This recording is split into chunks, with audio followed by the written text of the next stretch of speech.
जय महाराष्ट्र। आम्ही जरी राजकीय पक्ष निघत असलो तरी आजचा शो पाहिला आणि गावाची काय नाळ असते ना त्या ज्या माणसांनी दाखवली, खरोखरच चलायची संकल्पना सुचली आहे। कुठून प्रेरणा घेतली काय माहिती नाही। हा सगळ्यांचा जनसमुदाय आहे, आज त्यांचा गोतावळा निर्माण केला आणि हा ज्या गोतावळ्यातून तुम्ही आज दाखवणार कोकण काय असतं।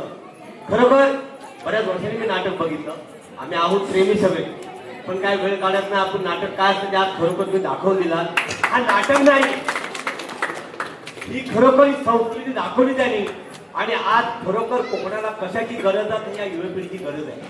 सगळे आता थकलेले आहेत, तुम्ही आम्ही 50 वर्षाच्या वरती केलेले आहे, याच्या पुढे सगळी पिढी सांभाळणार आहे, पण पिढी आपण सगळी मुंबईला स्थापित केलेली आहे। हे परिवर्तन तुमच्या माध्यमातून घडतंय आणि मला वाटतं प्रत्येक गावाने याचं एक अनुकरण करावं आणि प्रत्येक गावामध्ये शो व्हावा एवढी काही नम्र विनंती। खरोखर धन्यवाद तुम्हाला, माझे गाव रत्नागिरीच आहे, मी पण अंदाजात आहे आणि मला खूप तुमच्याबद्दल आपण किती प्रेम तुमच्या पण तुम्हाला पण वापरत आहे आणि सुंदर तुमचं काम।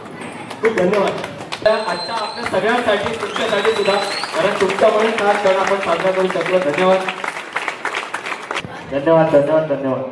सुनीबाई सरांनी आता फोटो करताना बरेच काही बोलले, त्याच्यामुळे मला आता फारसं काही बोलण्याची गरज नाही आहे, पण आपल्या तरुण पिढीचा जो आपण मुंबईत स्थलांतर आहोत किंवा विविध क्षेत्रामध्ये आपल्याला ग्रामीण ठिकाणी जे काही आपल्याला प्रॉब्लेम्स होत असते त्यांनी आजच्या या थीम मधून दाखवण्याचा प्रयत्न केलेला आहे।